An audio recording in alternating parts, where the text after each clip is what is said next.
How can the unemployment rate fall with no job creation? Imagine a situation where the number of people without jobs drops, but no new jobs are added. How can that happen? It might seem strange, but it's actually possible and has to do with how we measure unemployment. The unemployment rate is the percentage of people in the labor force who are actively looking for work but do not have a job. So, if fewer people are counted as part of the labor force, the unemployment rate can go down even if no new jobs are created. One way this can happen is if people stop looking for work altogether. Maybe they become discouraged after months of job hunting and decide to give up. When they stop searching, they are no longer counted as unemployed or even part of the labor force. This reduces the total number of people considered unemployed and shrinks the size of the labor force. As a result, the unemployment rate appears to fall, but in reality, fewer people are seeking work. Another factor is the group called discouraged workers.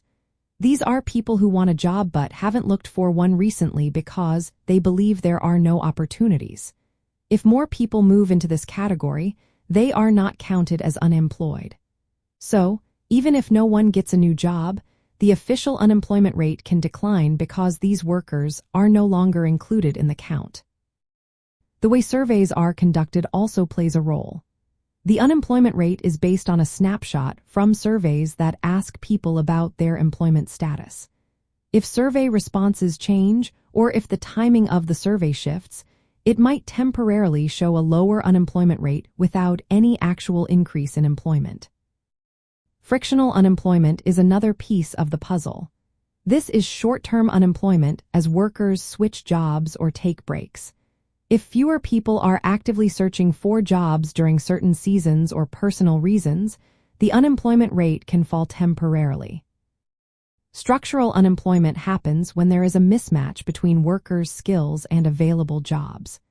If workers leave the labor force because they feel their skills are no longer useful or they are discouraged, the unemployment rate can decrease even if no new jobs are created. This situation can send mixed signals.